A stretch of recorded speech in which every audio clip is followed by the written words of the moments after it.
வணக்கம். இரவு நேர பிரதான செய்திகளின் ஊடாக நர்மதா சிறையில் முதலில் தலைப்புச் செய்திகள். மின்சார கட்டண திருத்தம் தொடர்பான பொது பயன்பாடுகள் ஆணைக்குழுவின் முடிவு இம்மாத இறுதியில். விலை அதிகரித்தும் தொடரும் எரிவாயு பற்றாக்குறை. அணுசக்தி விவகாரம் ஈரான் புதிய உச்ச தலைவரின் முடிவால் சூடு பிடித்துள்ள பிராந்திய அரசியல் நிலைமை. இனி விரிவான செய்திகள். 2026ஆம் ஆண்டின் 2ஆம் காலாண்டுக்கான ஏப்ரல் முதல் ஜூன் வரை மின்சார கட்டண திருத்தம் தொடர்பான இலங்கை பொது பயன்பாடுகள் ஆணைக்குழுவின் தீர்மானம் இம்மாத இறுதியில் அறிவிக்கப்பட உள்ளது. ஏப்ரல் முதல் ஜூன் வரையிலான காலப்பகுதிக்கு மின்சார கட்டணத்தை 13.56% அதிகரிக்குமாறு இலங்கை மின்சார சபை பொது பயன்பாடுகள் ஆணைக்குழுவிடம் அண்மையில் யோசனை ஒன்றை சமர்ப்பித்துள்ளது. இந்த மின்சார கட்டண திருத்தம் குறித்து பொதுமக்களின் கருத்துக்களை கேட்டறிய ஆணைக்குழு நடவடிக்கை எடுத்துள்ளது. பொதுமக்களின் கருத்துக்களை கேட்டறியும் நிகழ்வின் 3ஆம் நாள் இன்று மாத்தளை மாவட்டத்தில் இடம்பெற்றுள்ளது. லிட்ரோ மற்றும் லாப் எரிவாயு விலைகள் அதிகரித்த போதிலும் எரிவாயு பற்றாக்குறை தொடர்வதாக எரிவாயு நுகர்வோர் கடும் விசனம் தெரிவிக்கின்றனர். லிட்ரோ எரிவாயு விநியோகத்துடன் ஒப்பிடும்போது லாப் எரிவாயு இருப்பு இல்லாததால் லாப் எரிவாயு நுகர்வோர் பெரும் சிரமத்தை எதிர்கொள்கின்றனர்.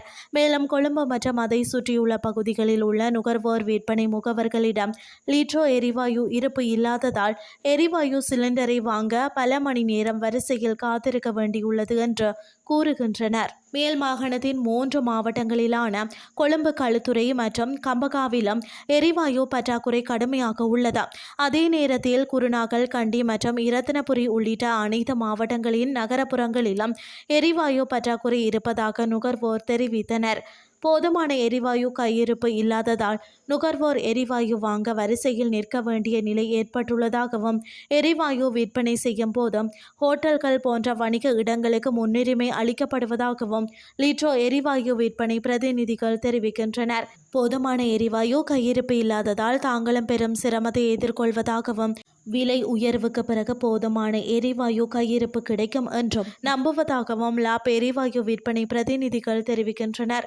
லிட்ரோ மற்றும் லாப் எரிவாயு நிறுவனங்கள் முடிந்தவரை எரிவாயு கையிருப்பை விநியோகித்து வருவதாகவும் எதிர்காலத்தில் வரிசைகள் இல்லாமல் சாதாரணமாக எரிவாயு வாங்க வாய்ப்பு ஏற்படும் என்றும் தெரிவித்தனர். இனி வெளிநாட்டு செய்திகள். ஈரானின் அணுசக்தி திட்டத்தை நிறுத்தி வைப்பது தொடர்பாக இதுவரை நடைமுறையில் உள்ள அனைத்து சர்வதேச ஒப்பந்தங்களையும் ரத்து செய்ய அந்நாட்டின் அரசியல் தலைவர் மொஜ்தபா கமேனி முடிவு செய்துள்ளார். அணு ஆயுதங்களை வைத்திருப்பது ஈரானின் இறையாண்மை உரிமை என்றும் அது சர்வதேச சமூகத்துடனான பேச்சுவார்த்தைகள் மூலம் தீர்க்கப்பட வேண்டிய விஷயம் அல்ல என்றும் அவர் வலியுறுத்தியுள்ளார்.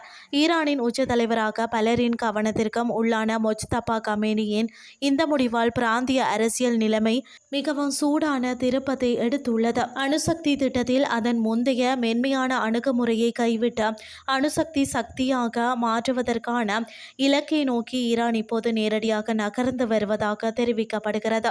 முன்னர் சர்வதேச சமூகத்துடன் பேச்சுவார்த்தை நடத்திய தலைவர்களை குறிவைத்து தாக்குதல்களை எதிர்கொள்வதில் ஈரான் தனது பாதுகாப்பு உத்தியை முற்றிலுமாக மாற்றியுள்ளதாக அரசியல் ஆய்வாளர்கள் கூறுகின்றனர். இந்த முடிவின் மூலம் தெரிவிக்கப்படும் செய்தி என்னவென்றால், முன்னர் பேச்சுவார்த்தை நடத்தப்பட்ட தலைவர் படுகொலை செய்யப்பட்டதால் இப்போது வெடிகுண்டு தயாரிக்கும் தலைவர் முன்னுக்கு வந்துவிட்டார். இத்துடன் செய்திகள் யாவும் நிறைவடைகின்றது. அடுத்து காலை 8:30 எதிர்பாருங்கள். நன்றி.